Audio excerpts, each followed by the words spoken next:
சத்தியவதி இதுவரை ரகசியமாக வைத்திருந்த பழைய நிகழ்ச்சி ஒன்றை இப்போது துணிந்து பீஷ்மரிடம் தெரிவித்தாள். அவள் மங்கை பருவத்தில் இருந்தபொழுது யமுனா நதியை கடப்பதற்கு பராசர மகரிஷிக்காக படகை ஓட்டும் அவசியம் ஏற்பட்டது என்றும் அப்போது மேலோன் ஒருவன் பிறக்க ஏற்ற காலம் என்று மகரிஷி தெரிவித்தார். இதற்கு தானும் இணங்கியதால் பூலோகம் பெறுவதற்கரிய குழந்தை ஒன்று பிறந்தது. குழந்தை பிறந்ததும் மகரிஷி தன் தவ வலிமையால் என்னை மீண்டும் கன்னியாக்கிவிட்டார். அக்குழந்தை அதிவிரைவில் வளர்ந்து ஒரு ரிஷி ஆனான். அவன் 4 வேதங்களையும் முறையாக வகுத்து வைத்தான். ஆகையால் வேதவியாசர் என்னும் பெயர் அவனுக்கு வந்தது. தன்னை அவன் பிரிந்து போன பொழுது வாக்கு ஒன்றை கொடுத்திருந்தான். கஷ்டமான நேரங்களில் நெருக்கடி வருகின்ற பொழுது தன்னை பற்றி நினைத்தால் தாயின் முன் தோன்றுவேன் என்று சொல்லிவிட்டு போனான். அந்த வியாசரை அழைக்க வேண்டும் என்று சத்தியவதி சொன்னாள். பீஷ்மர் அதற்கு முழு சம்மதம் கொடுத்தார். குடும்ப பிரச்சினை நீக்கி வைப்பதற்கு அந்த நேரத்தில் அதுவே தலை சிறந்த உபாயமாக இருந்தது. நிறை ஞானியான அவர் தன் தாய் தன்னை அழைக்கிறார் என்று அறிந்து கொண்டார். அக்கணமே யோக சித்தியால் தாயின் முன் பிரசன்னமானார். தன்னை அழைத்ததன் காரணம் என்ன என்று தாயிடம் கேட்டார். தனக்கு ஏற்பட்டிருந்த நெருக்கடியை தாய் விரிவாக எடுத்து விளக்கினாள். குடும்ப விருத்திக்காக மகப்பேறு அவர்களுக்கு தேவையாயிருக்கிறது.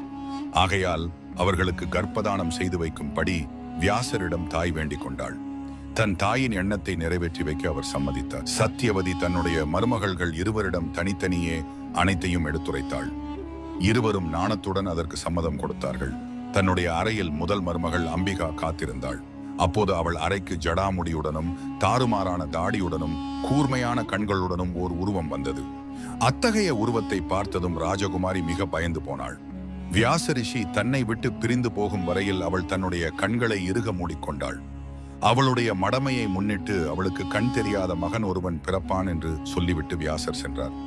வியாசர் சொன்னபடியே குரு வம்சத்திலே கண் தெரியாத திருதராஷ்டிரன் என்னும் மன்னன் பிறந்தான். சத்தியவதி கூறியபடி வியாசரை வரவேற்கும் முறை அடுத்தபடியாக அம்பாலிகாவுக்கு வந்தது. கரடு முரடாக தென்பட்ட அந்த உருவத்தை பார்த்து அவள் முகம் வெளுத்து போய்விட்டது. அதன் விளைவாக அவளுக்கு பிறந்தவன் நிறத்தில் வெளுத்து இருந்தான். அவன் பாண்டு என அழைக்கப்பட்டான்.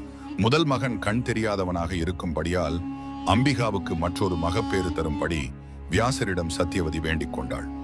வியாசரும் அதற்கு சம்மதித்தார். ஆனால் அந்த ஏற்பாட்டுக்கு இணங்காத மருமகள் தனக்கு பதிலாக தன்னுடைய பணிப்பெண் ஒருத்தியை அனுப்பி வைத்தாள். வியாச ரிஷியின் தெய்வீக பாங்கை கருத்தில் கொண்டு அந்த பெண் பக்தி பூர்வமாக அவரை வரவேற்றாள். 3ஆம் மகனாகிய விதுரன் அவளால் பெற்றெடுக்கப்பட்டான். வியாசர் தம் தாய் சத்தியவதியிடம் இத்தகைய செயலுக்காக தம்மை மீண்டும் அழைக்க வேண்டாம் என்று வேண்டிக் கொண்டார். இதற்கு சத்தியவதியும் ஒப்புக்கொண்டார். இவ்வாறு அமைந்த 3 குழந்தைகள் சிறுவர்களாக இருந்தார்கள். ஆகையால் பீஷ்மர் அவர்களின் பிரதிநிதியாக இருந்து அரசாங்க காரியங்களை கவனித்தார். மேலும் குழந்தைகளின் கல்வி விஷயத்திலும் அவர் கருத்தை செலுத்தினார். கல்வி, ஆட்சி முறை, போர்த்திறமை, போருக்கு உரிய ஆயுதங்களை கையாளுதல் ஆகிய கலைகள் அனைத்தையும் பீஷ்மர் அவர்களுக்கு புகட்டி வந்தார். காந்தார நாட்டு ராஜ குடும்பத்தில் இருந்து திருதராஷ்டிரனுக்கு திருமணம் செய்து வைக்க பீஷ்மர் விதுரருடன் ஆலோசனை செய்தார். அந்த நாட்டு அரசனாகிய சுபலன் முதலில் தயங்கினான். பின்பு ராஜ அதிகாரத்தையும் மற்ற விஷயங்களையும் கருத்தில் கொண்டு தன் செல்வியை அவ்வரசனுக்கு விவாகம் செய்து வைத்தான். தனக்கு அமைய இருக்கும் அரசன் பிறவியில் இருந்தே கண் தெரியாதவன் என்பதை அறிந்து ராஜகுமாரியான காந்தாரி தன் கண்களை தானே துணியால் கட்டிக்கொண்டு பார்வையற்றவளாக இருக்க தீர்மானித்தாள். சகுனி என்பவன் காந்தாரியின் சகோதரன். அவன் மிகவும் மகிழ்வுடன் தன்னுடன் பிறந்தவளான காந்தாரியை குரு வம்சத்தின் தலைமை பட்டணமான அஸ்தினாபுரத்திற்கு அழைத்துச் சென்றான். திருதராஷ்டிரன் கண் தெரியாத காரணத்தினால் அரசனாக சிம்மாசனத்தில் வீற்றிருக்க தகுதியற்றவனானான். ஆகையால் பீஷ்மர் 2வது சகோதரனாகிய பாண்டுவை நாட்டிற்கு அரசனாக்கினான். பாண்டுவிற்கு மணமுடித்து வைக்க பீஷ்மர் தீர்மானம் பண்ணினார். அப்போது நிகழ்ந்த சுயம்வரம் ஒன்றில் குந்தி என்ற இளவரசி பாண்டு மன்னனே தன் கணவனாக மாலை சூட்டி ஏற்றுக்கொண்டாள். இந்த நிகழ்ச்சி பீஷ்மருக்கு மகிழ்ச்சியை உண்டு பண்ணியது.